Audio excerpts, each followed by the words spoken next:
My name is Allen Hornblum, born and bred Philadelphian. I've done a number of different things over the years, teaching at the university level, political organizer, spent many years in the criminal justice system, working in prisons in the Philadelphia Sheriff's Office, and most recently as an author of controversial books dealing with subjects that have somehow fallen through the cracks, so that I am the first author or researcher to tackle some subjects, be it in medical ethics, organized crime, or Soviet espionage.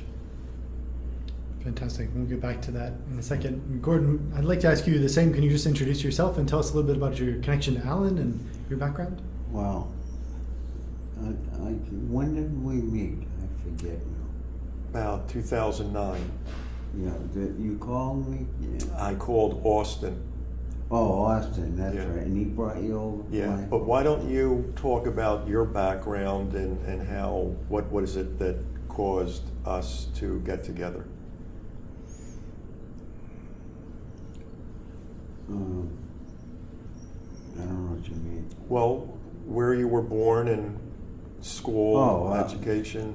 I was born in Marblehead up until 5 years old, and then my mother had so many of us that the state came and took us away. And after that, I went up to the sister's school in Boston, and I stayed up there for 2 or 3 weeks before the social workers come and got us and placed us in foster homes. And then I hated it. Foster homes, so I started running away. Every time they put me in one, I'd run away. How many foster homes did you I think go I to? was in 100 of them. Yeah. Every day I was in a new one. And how long did that last? What happened after you left the foster system? Oh, that went on for probably a couple of years, I guess. I don't know really.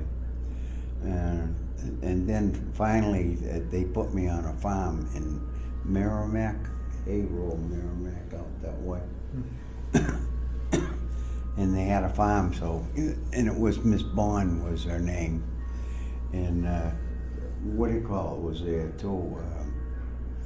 He died, Freddie Boyce. He was in the same place where I was. And he used to be a little rat, you know what I mean? He used to tell on us all the time, so we used to beat him up all the time. So he wouldn't tell on us anymore after I got done with him. So it sounds like you had lots of good experiences in foster system. God, yeah. So how did you end up at Fernald? Oh, it was Miss Bond. I was up there, and all of a sudden, Miss Craig and this other lady, they come out there, and I remember her because she's the one that brought me there. I said, oh geez, they're gonna take me out of here. Finally I find a place that I love, you know. It was 2 old ladies taking care of, you know, of us. And she had about 10 of us, you know. But anyways, I seen them, so they said, okay, you gotta pack your clothes, you're gonna go on a ride. And they wouldn't tell me where I was going, so. And then the ride was a little while, you know, than usual. Usually I only go a mile or two and they put me in some place. So Waltham, that's why I went out to Waltham. And Japella Road, I remember, that took me right into Fernald School. And I was looking at the ball field on the right when I went in. And it didn't look like a bad place. It looked pretty nice, you know. So, and then they took me to BD, that's the little boys, you know, 6 or 7, you know, years old. And I never forget, I was so scared when they put me in there. There were so many kids, you know what I mean? I'm used to just living in a house like, well, maybe they had 2 or 3 kids, and then me, and my brother Bobby was with me too. So they took Bobby and split us up. They put him up in Rentham, up with my sister. I had a sister, Dottie, and they put them 2 together, and they put me down in BD, and I stayed down there until I got to Ward 4, and I was causing a lot of trouble in there, rebellion all the time. So they put me up Ward 19, up in the GH building. So I stayed up there. I didn't mind it up there. When I first went up there, they used to beat me up all the time, and the queers would go after you and get their way and everything, because you didn't have any defense, So I'd tell on them, but it didn't do any good, because they were all involved. So this is something about your conversations with Allen. Sounds like you had a pretty hard time at the school there. Oh, yeah. What is it about your experience there that has made you want to come to events like this and speak publicly now? It's got to be hard things to talk about. Well, when it broke out, it was all over the news, and then somebody must have said my name or something, because they come to the house, the news people and everybody else. And they asked if I'd go on camera and all that like this, and they took pictures of me and they put it in the Herald and all that stuff, And I don't know, I went on Austin and Charlie Dyer. They went to the task force. They call it the task force. In the Fernald School. They had meetings all the time about, It was a state commission designed to explore the history of the science club at Fernald. Okay. Yeah. Well, I mean, it went on for a few months, a year, anyway. And they were involved in that process? Yeah, they were involved. They were amongst a number of Massachusetts citizens who were on the commission. They took 2 former Fernald residents, and Charlie Dyer and Austin LaRock, Gordy's friends, were 2 of them on that commission. Yeah, and they wanted me to go on it too, but I didn't want to. I told them, no, I'm not going to. What are they going to do? Lie about everything still? Because I don't want to hear it, So I just said, you guys ain't going to get nothing out of it, that's all. You're wasting your time. They thought they were going to get paid enough. They didn't get nothing. It was all hush-hush. Well, they came out with a report that divulged a lot of information as to how the science club got started, who was involved, what they were trying to do, a debate over the significance of the radiation that the boys were exposed to, the implications and things of that nature. One of the key problems that I have with that report is that it just focused on radiation exposure. It's quite likely that many other research initiatives were done there. And I have it from one source that I quote in the book, who was the staff person for that commission, that in her research she was coming up with a number of other incidents and pieces of research. And when she brought it to the director of the commission, he put it to bed and basically said, our mandate is just to work on radiation. So it was basically tunnel vision and just focused on that one aspect of unethical research, when it's quite possible a number of other things were also being done up there prior and during.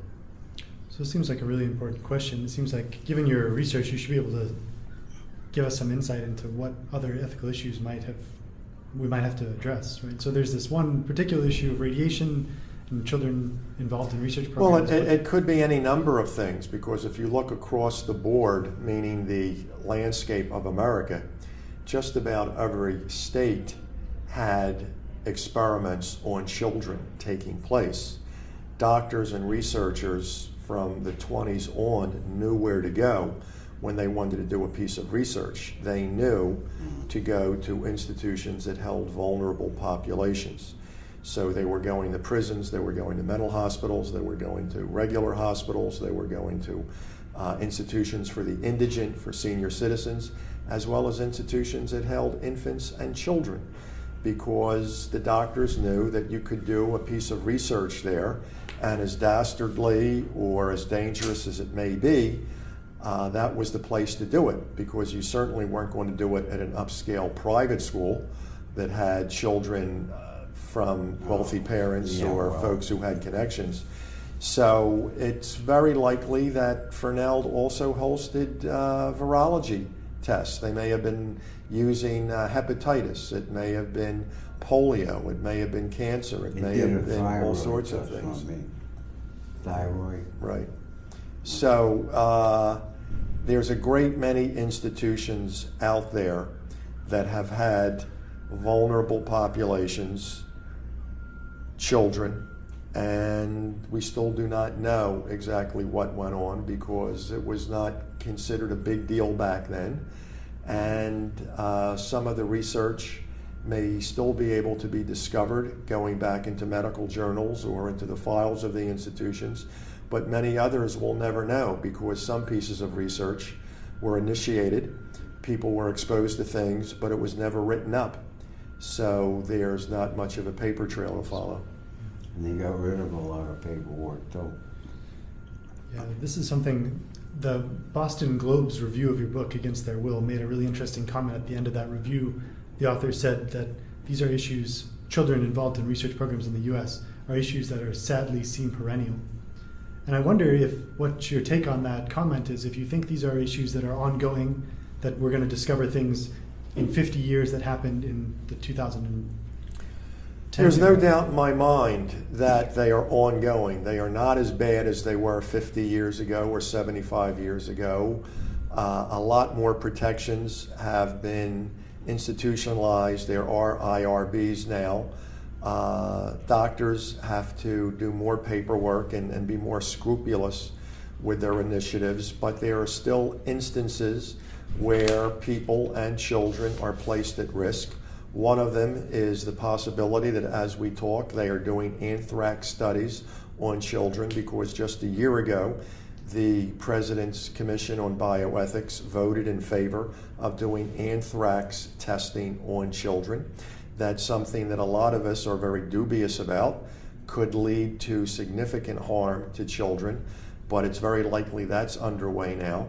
Just recently it was exposed that they were doing oxygenation studies at major hospitals around the country, and preemies were given either too much or too little oxygen that resulted in either blindness or death.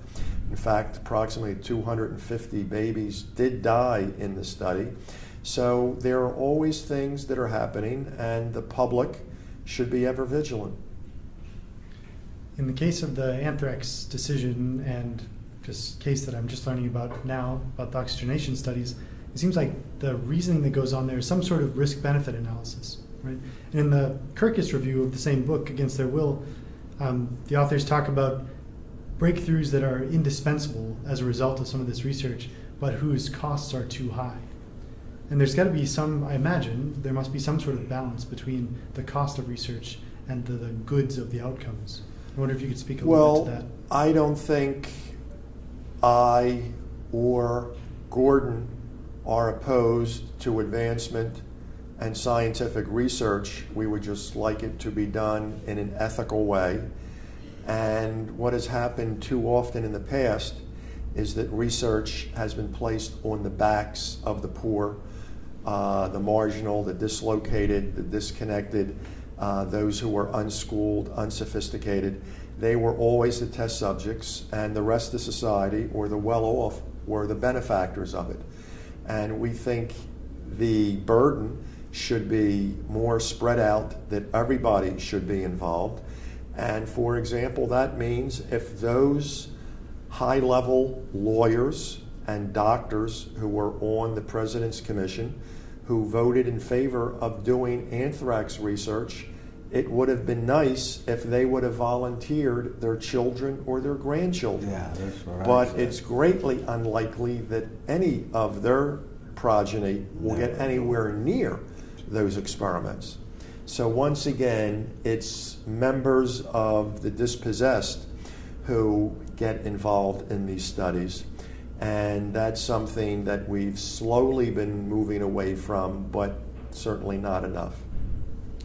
Gordon, it sounds like you agree. It But sounds like medical it- research is okay yeah. as long as it's bound somehow. Yeah, right. I don't mind science. I mean, it's for the good of the people in America, but not the way they did it, the way they're doing it, behind people's back. Picking on, like he said, poor kids. We were poor. We were. We didn't have anybody, so they came to us. Like it sounded like he was there. Yeah, the doctors who initiated the experiment at Fernald were from MIT and Harvard in conjunction with Quaker Oats and the government. And there's no doubt that there are children, there are schools in Boston, in and around MIT and Harvard, but they did not use those.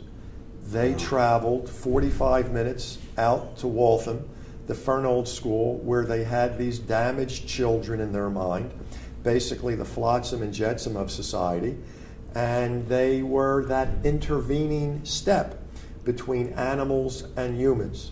If it works with them, then we can use real humans. But since it may be dangerous, since this radioactive stuff could damage people, let's use it on people who don't have any affluence or Couldn't say education or nothing about connections. it. So that's I- a really interesting question. I actually said no at first. Okay. When it first started, the doctors were right there. For some reason, they had the list already made up. And who was on the top of the list? I was. You know? I says, oh, geez, I wonder what this is. You know? They put me up there. I'm already punishment. I'm under it already.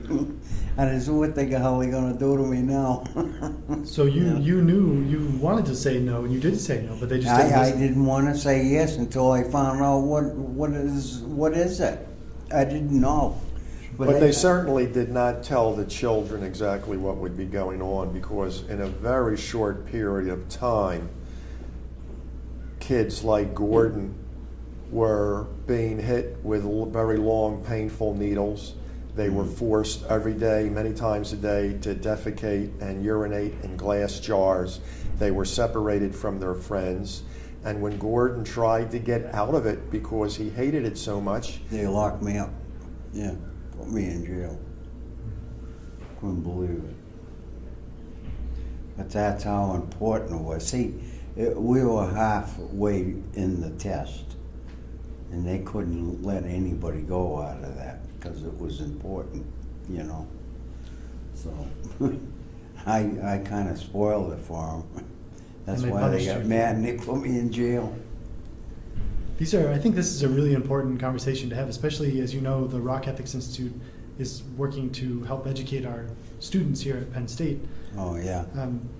And I wondered if you both could offer, if you had any advice that you'd offer young researchers, young students who are thinking about entering into a science research career, ways that they can better incorporate ethics or make better decisions in their science. If you had any advice for them. Oh, I just hope they don't go the way Dr. Bender went and those guys. And just, everybody was a guinea pig. If they wanted them, they took them. And he did it. And in fact, there was dead people up there. I've seen them. They were burying them out in the back of the farm. And I know they were, because all of a sudden we'd say, where was Billy go? Where'd he go? I just seen him 2 days ago. And he got buried out in the back. They beat him up so bad that he got a concussion or something, probably. Because he was like me, we were fighters, you know, gangs, you know. So it sounds like one way young researchers might more carefully work through their research projects is to make sure they're taking into account research subjects. Well, make sure they get consent from the parents, have them sign things, and explain what they're really going to do. Do you think your parents would have given consent? Oh, yes, my would have, even though they did. They never signed. They just took it. They said they never sent nothing home. So they didn't even know what was They happening. didn't even know about it. So, But some people may have been mailed things and they didn't even bother to reply or care. A lot of those parents unloaded their kids because they couldn't take care of them. Or the kids were taken away, such as in Gordon's case, because there were too many of them and the parents were dysfunctional. But getting back to your original question, I would actually place the stress on the institutions and the departments themselves, that if they truly are interested in imparting ethical values on their students and their graduates, that they incorporate some serious ethics in their programs and have that material and that history front and center repeatedly, and not be a bastard child of the overall curriculum. There are too many schools that de-emphasize ethics, and many of them consider it an impediment or something that's not particularly important or substantial. The students get the message and they go on their way doing what they think is going to advance their career, and following strictures and regulations and laws that protect vulnerable populations generally does not enhance or further your career. Coming up with new discoveries and new breakthroughs are things that really advance your way up the academic ladder, or create some news in the publication arena, or develop a relationship with a pharmaceutical company. So there are all too many students who are geared towards success, and there's no room for ethics in there because that sort of slows you down. But the take-home point is that space should be made for ethics. It's got to be taught and pressed in a very significant way, and there are too many schools that bypass it. Well, I'm out of questions for you, but I did want to give you the chance to, if you had any other experiences or ideas that you want to share with us, happy to do that. Any take-home points for our audiences? Any last words, Gord? no, other than I hope the book's going to help people understand what happened, because he was pretty thorough about that. My wife read it and she says, "Oh yeah, people should read this now because it's true." I think it's important for Americans, particularly medical researchers, to have an understanding of what the history of scientific research has been.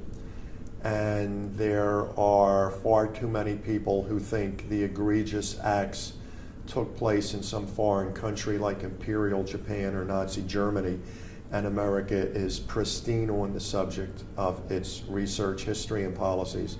That's certainly not the case. Actually, an argument can be made that the Nuremberg trial was a show trial, and people may blanch at that, but when you look at the history of medical experimentation, as I have, you see all too many examples of research being done in this country on children, on the geriatric, on prisoners, on soldiers, on unwed mothers, all vulnerable populations, all sorts of really nasty, horrendous things done to them, that if it was done in Nazi Germany, it would have been on the bill of attainder that was trotted out when we had the doctors in the docket under interrogation, and we harangued them and lectured them, and ultimately executed 7 of them. Others got long prison sentences. And there's this notion that we delivered the Nuremberg Code to the world, and America is an absolutely wonderful place where none of these acts, took place. But in fact, some very significant things went on here that folks would be very troubled by if they read books like Harriet Washington's Medical Apartheid, or they read Eileen Wilson's Plutonium Files, or they read Allen Hornblum's Acres of Skin or Against Their Will. There are all too many examples where some brilliant people at very fine universities and institutions did some, really horrendous things. And I think it would be a very sobering educational lesson if more people broached those subjects rather than stayed clear of them. A lot of folks blanch at the thought and turn their head away because it's just too discomforting, but that only complicates the problem. I mean, we should be spending more time looking at ethics in general and medical ethics specifically, rather than fleeing from it. And unfortunately, there's too much of the latter has taken place over the years. These are difficult but important topics, and I thank you both for speaking with me about them. And thank you for having us. Thanks. Thanks, buddy. Absolutely.